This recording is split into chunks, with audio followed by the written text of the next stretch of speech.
안녕하세요, 제이제입니다. 오늘은 당신만 모르는 여자친구의 불만, 이걸 보면 알 수 있다에 대해서 말씀드려 볼게요. 구독과 좋아요, 알림 설정까지 해주실 거죠? 그럼 바로 시작할게요.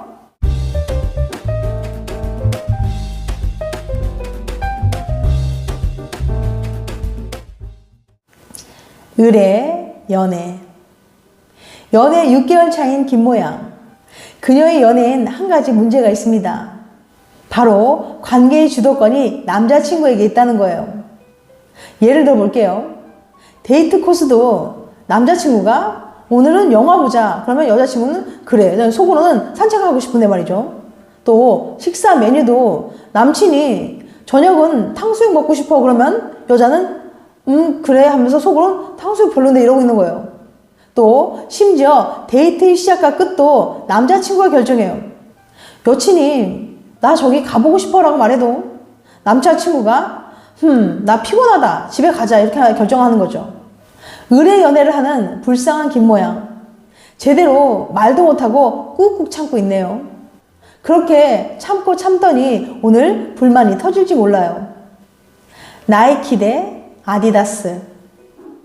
뉴햄프셔 대학의 브릭 교수는 사람들이 연인에 대한 불만을 어떻게 표출하는지 알아보기 위해서 한 가지 실험을 했어요.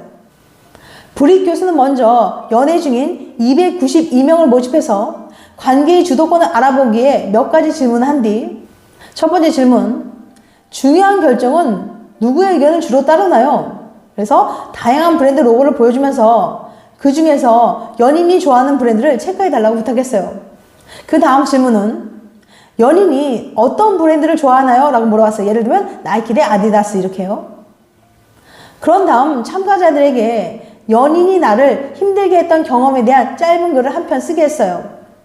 참가자들이 글을 다 쓰고 나면 아까 보여준 브랜드 로고를 다시 보여주면서 어떤 브랜드의 물건을 사고 싶은지 체크해 달라고 했죠.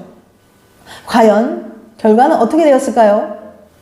실험 결과는 정말 흥미로웠어요.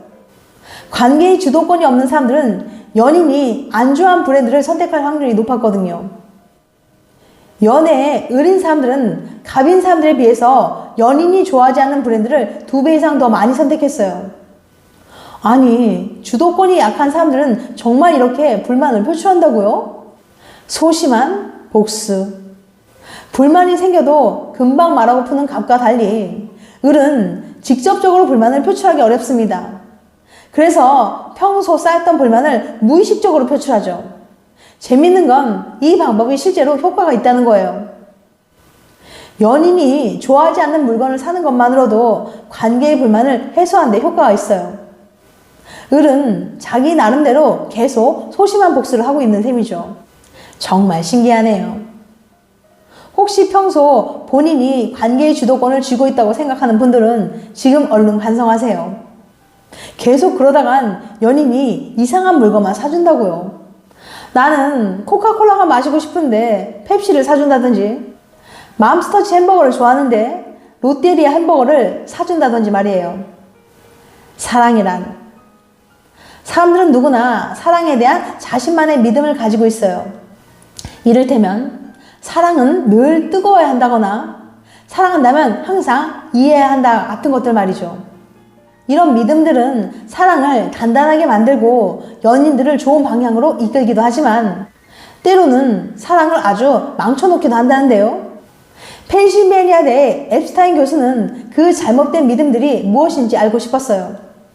교수는 사이가 좋지 못한 10쌍의 커플들과 깊은 대화를 나누고 그들을 면밀히 관찰했습니다.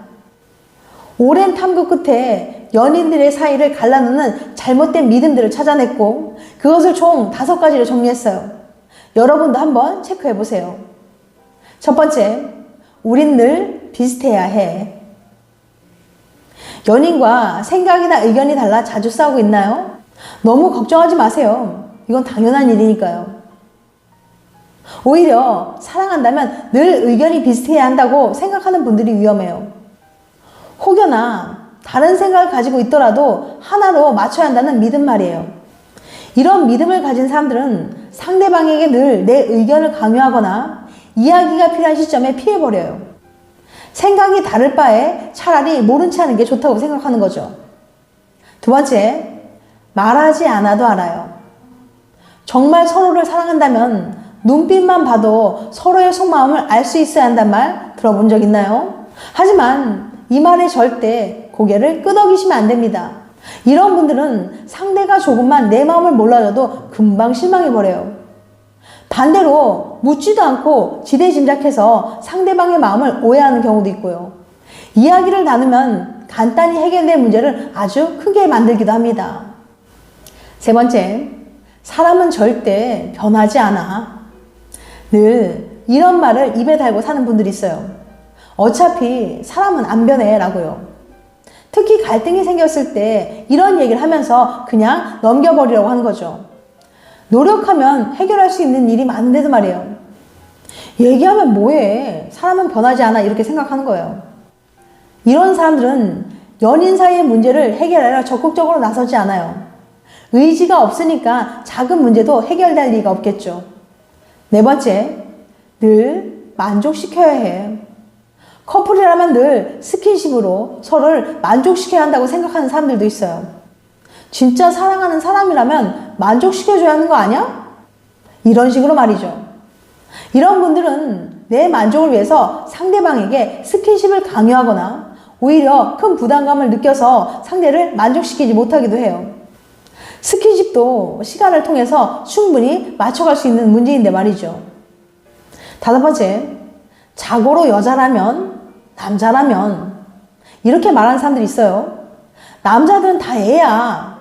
여자들은 정말 예민해. 이런 얘기 해보신 적 있나요? 남자인데 참을성 없게 왜 저래? 여자들은 왜 이렇게 예민해? 라는 식으로 말해요. 성적인 고정관념이 있는 분들은 남자와 여자는 원래 달라서 절대 이해하거나 맞춰갈 수 없다고 생각해요. 이런 신념은 갈등이 생겼을 때 넌 남자라 몰라, 넌 여자라 몰라 하며 대화를 포기해버리거나 상대방의 성별을 비하하기도 하죠. 지금까지 알아본 이 5가지 문제들이 연인 간의 관계를 망치고 연애의 질을 악화시킨다고 해요. 그러니 여러분들도 연인과 함께 이 항목들을 차근히 살펴보면서 자신이 해당되는 것이 없는지 체크해보세요. 자신의 문제점을 알게 되고 대화를 통해 조금씩 풀어가다 보면 올바른 사랑의 믿음만 남고 더 예쁜 연애를 하실 수 있을 거예요. 지금까지 당신만 모르는 여친의 불만, 이걸 보면 알 수 있다에 대해서 말씀드렸어요. 다음엔 더 재밌고 유익한 영상을 찾아뵐게요. 끝까지 시청해주셔서 감사합니다. 다음에 또 봬요. 안녕.